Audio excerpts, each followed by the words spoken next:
இயேசுவை நேசிப்பவர்கள் பைபிளை வாசிப்பார்கள். இந்த சேனலை பின்பற்றினால் ஓராண்டில் வேதாகமத்தை வாசித்து முடித்து விடலாம். ஃபாலோ பண்ணுங்க, சப்ஸ்கிரைப் பண்ணுங்க. தானியேல் 3ஆம் அதிகாரம். ராஜாவாகிய நேபுகாத் நேச்சார் 60 முழ உயரமும் 6 முழ அகலமுமான ஒரு பொற்சிலையை பண்ணுவித்து பாபிலோன் மாகாணத்தில் இருக்கிற தூரா என்னும் சமபூமியிலே நிறுத்தினார். பின்பு ராஜாவாகிய நேபுகாத் நேச்சார் தேசாதிபதிகளையும் அதிகாரிகளையும் தலைவரையும் நியாயாதிபதிகளையும் பொக்கிஷக்காரரையும் நீதி சாஸ்திரிகளையும் விசாரிப்புக்காரரையும் நாடுகளிலுள்ள உத்தியோகஸ்தர் யாவரையும் நேபுகாத் நேச்சார் ராஜா நிறுத்தின சிலையின் பிரதிஷ்டைக்கு வந்து சேரும்படி அழைத்தனுப்பினார். அப்பொழுது தேசாதிபதிகளும் அதிகாரிகளும் தலைவரும் நியாயாதிபதிகளும் பொக்கிஷக்காரரும் நீதி சாஸ்திரிகளும் விசாரிப்புக்காரரும் நாடுகளிலுள்ள உத்தியோகஸ்தர் யாவரும் ராஜாவாகிய நேபுகாத் நேச்சார் நிறுத்தின சிலையின் பிரதிஷ்டைக்கு வந்து சேர்ந்து நேபுகாத் நேச்சார் நிறுத்தின சிலைக்கு எதிராக நின்றார்கள். கட்டியக்காரன் உரத்த சத்தமாய், சகல ஜனங்களும் ஜாதிகளும் பாஷைக்காரருமானவர்களே, உங்களுக்கு அறிவிக்கப்படுகிறது என்னவென்றால், எக்காளம், நாகசுரம், கிண்ணரம், வீணை, சுரமண்டலம், தம்புரு முதலான சகலவித கீத வாத்தியங்களின் சத்தத்தை நீங்கள் கேட்கும்போது நீங்கள் தாழ விழுந்து ராஜாவாகிய நேபுகாத் நேச்சார் நிறுத்தின பொற்சிலையை பணிந்து கொள்ள கடவீர்கள். எவனாகிலும் தாழ விழுந்து அதை பணிந்து கொள்ளாமற் போனால் அவன் அந்நேரமே எரிகிற அக்கினி சூளையின் நடுவிலே போடப்படுவான் என்றான். ஆதலால் சகல ஜனங்களும் எக்காளம், நாகசுரம், கிண்ணரம், வீணை, சுரமண்டலம் முதலான சகலவித கீத வாத்தியங்களின் சத்தத்தை கேட்டவுடனே சகல ஜனத்தாரும் ஜாதியாரும் பாஷைக்காரரும் தாழ விழுந்து ராஜாவாகிய நேபுகாத் நேச்சார் நிறுத்தின பொற்சிலையை பணிந்து கொண்டார்கள். அச்சமயத்தில் கல்தேயரில் சிலர் ராஜ சமூகத்தில் வந்து யூதர் பேரில் குற்றஞ்சாற்றி ராஜாவாகிய நேபுகாத் நேச்சாரை நோக்கி, ராஜாவே, நீர் என்றும் வாழ்க. எக்காளம், நாகசுரம், கிண்ணரம், வீணை, சுரமண்டலம், தம்புரு முதலான சகலவித கீத வாத்தியங்களின் சத்தத்தையும் கேட்கிற எந்த மனுஷனும் தாழ விழுந்து பொற்சிலையை பணிந்து கொள்ள வேண்டும் என்றும், எவனாகிலும் தாழ விழுந்து பணிந்து கொள்ளாமற் போனால் அவன் எரிகிற அக்கினி சூளையின் நடுவிலே போடப்பட வேண்டும் என்றும் ராஜாவாகிய நீர் கட்டளையிட்டீரே. பாபிலோன் மாகாணத்தின் காரியங்களை விசாரிக்கும்படி நீர் ஏற்படுத்தின சாத்ராக், மேஷாக், ஆபெத்நேகோ என்னும் யூதரான மனுஷர் இருக்கிறார்களே, அவர்கள் ராஜாவாகிய உம்மை மதிக்கவில்லை.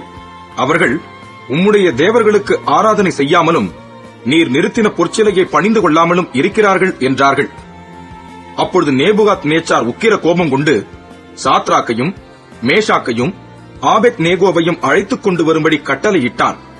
அவர்கள் அந்த புருஷரை ராஜாவின் சமூகத்தில் கொண்டு வந்து விட்டபோது நேபுகாத் நேச்சார் அவர்களை நோக்கி, சாத்ராக், மேஷாக், ஆபெத்நேகோ என்பவர்களே, நீங்கள் என் தேவர்களுக்கு ஆராதனை செய்யாமலும் நான் நிறுத்தின பொற்சிலையை பணிந்து கொள்ளாமலும் இருந்தது மெய்தானா?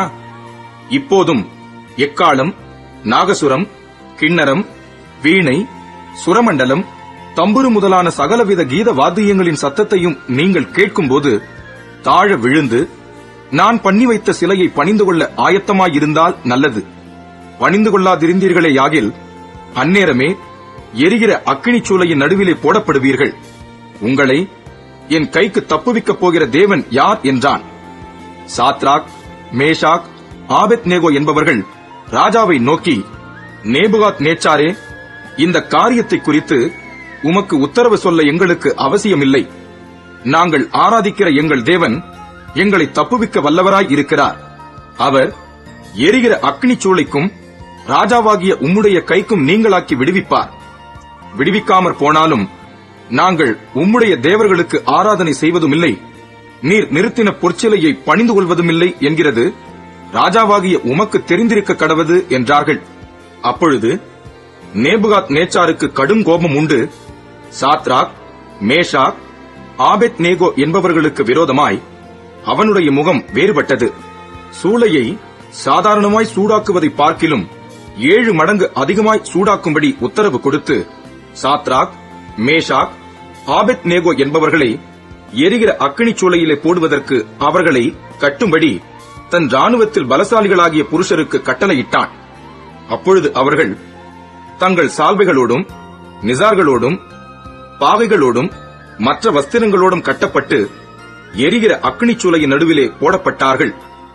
ராஜாவின் கட்டளை கடுமையாய் இருந்தபடியினாலும் சூளை மிகவும் சூடாக்கப்பட்டிருந்தபடியினாலும் அக்னி ஜுவாலையானது சாத்ராக், மேஷாக், ஆபேத்நேகோ என்பவர்களை தூக்கிக் கொண்டு போன புருஷரை கொன்று போட்டது. சாத்ராக், மேஷாக், ஆபேத்நேகோ என்னும் அந்த 3 புருஷரும் கட்டுண்டவர்களாய் எரிகிற அக்னி சூளையின் நடுவிலே விழுந்தார்கள். அப்பொழுது ராஜாவாகிய நேபுகாத் நேச்சார் பிரமித்து தீவிரமாய் எழுந்திருந்து தன் மந்திரிமார்களை நோக்கி, 3 புருஷரை அல்லவோ கட்டுண்டவர்களாக அக்கினியிலே போடுவித்தோம் என்றான். அவர்கள் ராஜாவுக்கு பிரதியுத்தரமாக, ஆம் ராஜாவே என்றார்கள். அதற்கு அவன், இதோ 4 பேர் விடுதலையாய் அக்கினியின் நடுவிலே உலாவுகிறதை காண்கிறேன். அவர்களுக்கு ஒரு சேதமும் இல்லை. 4ஆம் ஆளின் சாயல் தேவபுத்திரனுக்கு ஒப்பாய் இருக்கிறது என்றான்.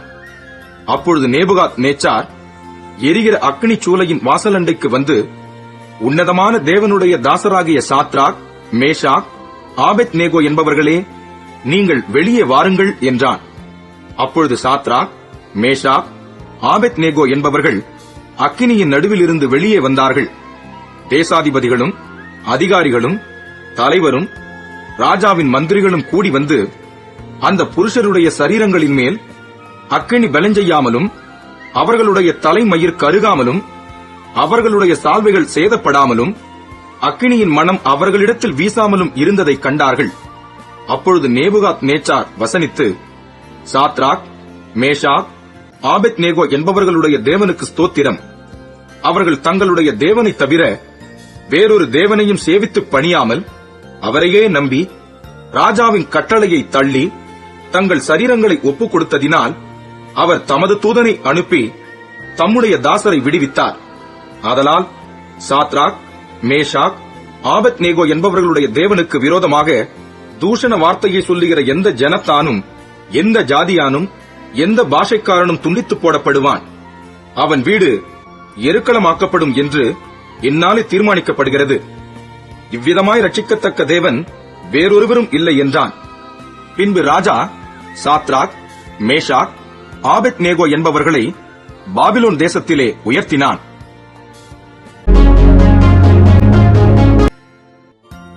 நீதிமொழிகள் 3ஆம் அதிகாரம். என் மகனே, என் போதகத்தை மறவாதே. உன் இருதயம் என் கட்டளைகளை காக்க கடவது. அவைகள் உனக்கு நீடித்த நாட்களையும் தீர்க்காயுசையும் சமாதானத்தையும் பெருகப் பண்ணும். கிருபையும் சத்தியமும் உன்னை விட்டு விலகாதிருப்பதாக. நீ அவைகளை உன் கழுத்திலே பூண்டு அவைகளை உன் இருதயமாகிய பலகையில் எழுதிக்கொள். அதனால் தேவனுடைய பார்வையிலும் மனுஷருடைய பார்வையிலும் தயையும் நற்புத்தியும் பெறுவாய். உன் சுய புத்தியின் மேல் சாயாமல் உன் முழு இருதயத்தோடும் கர்த்தரில் நம்பிக்கையாயிருந்து உன் வழிகளிலெல்லாம் அவரை நினைத்துக்கொள். அப்பொழுது அவர் உன் பாதைகளை செவ்வைப்படுத்துவார். நீ உன்னை ஞானி என்று எண்ணாதே. கர்த்தருக்கு பயந்து தீமையை விட்டு விலகு. அது உன் நாபிக்கு ஆரோக்கியமும் உன் எலும்புகளுக்கு ஊனுமாகும். உன் பொருளாலும் உன் எல்லா விளைவின் முதற் பலனாலும் கர்த்தரை கனம் பண்ணு. அப்பொழுது உன் களஞ்சியங்கள் பூரணமாய் நிரம்பும்.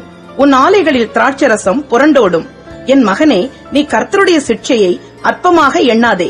அவர் கடிந்து கொள்ளும் போது சோர்ந்து போகாதே. தகப்பன் தான் நேசிக்கிற புத்திரனை சிட்சிக்கிறது போல கர்த்தரும் எவனிடத்தில் அன்பு கூறுகிறாரோ அவனை சிட்சிக்கிறார். ஞானத்தை கண்டடைகிற மனுஷனும் புத்தியை சம்பாதிக்கிற மனுஷனும் பாக்கியவான்கள். அதன் வர்த்தகம் வெள்ளி வர்த்தகத்திலும் அதன் ஆதாயம் பசும் பொன்னிலும் உத்தமமானது. முத்துக்களை பார்க்கிலும் அது விலையேற பெற்றது. நீ இச்சிக்கத்தக்கதொன்றும் அதற்கு நிகரல்ல. அதன் வலதுகையில் தீர்க்காயுசும் அதன் இடதுகையில் செல்வமும் கனமும் இருக்கிறது. அதன் வழிகள் இனிதான வழிகள். அதன் பாதைகளெல்லாம் சமாதானம். அது தன்னை அடைந்தவர்களுக்கு ஜீவ விருட்சம். அதை பற்றிக் கொள்ளுகிற எவனும் பாக்கியவான். கர்த்தர் ஞானத்தினாலே பூமியை அஸ்திபாரப்படுத்தி புத்தியினாலே வானங்களை ஸ்தாபித்தார். அவருடைய ஞானத்தினாலே ஆழங்கள் பிரிந்தது. ஆகாயமும் பனியை பெய்கிறது. என் மகனே, இவைகள் உன் கண்களை விட்டு பிரியாதிருப்பதாக. மெய் ஞானத்தையும் நல்லாலோசனையையும் காத்துக்கொள். அவைகள் உன் ஆத்துமாவுக்கு ஜீவனும் உன் கழுத்துக்கு அலங்காரமுமாயிருக்கும். அப்பொழுது நீ பயமின்றி உன் வழியில் நடப்பாய். உன் கால் இடராது. நீ படுக்கும் போது பயப்படாதிருப்பாய். நீ படுத்துக் கொள்ளும் போது உன் நித்திரை இன்பமாயிருக்கும். சடுதியான திகிலும் துஷ்டர்களின் பாழ்கடிப்பும் வரும்போது நீ அஞ்ச வேண்டாம். கர்த்தர் உன் நம்பிக்கையாயிருந்து உன் கால் சிக்கிக் கொள்ளாதபடி காப்பார். நன்மை செய்யும்படி உனக்கு திராணி இருக்கும்போது அதை செய்யத்தக்கவர்களுக்கு செய்யாமல் இராதே. உன்னிடத்தில் பொருள் இருக்கையில் உன் அயலானை நோக்கி நீ போய் திரும்ப வா, நாளைக்கு தருவேன் என்று சொல்லாதே. அச்சமின்றி உன்னிடத்தில் வாசம் பண்ணுகிற உன் அயலானுக்கு விரோதமாக தீங்கு நினையாதே. ஒருவன் உனக்கு தீங்கு செய்யாதிருக்க காரணமின்றி அவனோட வழக்காடாதே. கொடுமையுள்ளவன் மேல் பொறாமை கொள்ளாதே. அவனுடைய வழிகளில் ஒன்றையும் தெரிந்து கொள்ளாதே. மாறுபாடு உள்ளவன் கர்த்தருக்கு அருவருப்பானவன். நீதிமான்களோட அவருடைய ரகசியம் இருக்கிறது. துன்மார்க்கனுடைய வீட்டில் கர்த்தரின் சாபம் இருக்கிறது. நீதிமான்களுடைய வாசஸ்தலத்தையோ அவர் ஆசீர்வதிக்கிறார். இகழ்வோரை அவர் இகழுகிறார், தாழ்மையுள்ளவர்களுக்கோ கிருபை அளிக்கிறார். ஞானவான்கள் கனத்தை சுதந்தரிப்பார்கள், மதிகேடரோ கனவீனத்தை அடைவார்கள்.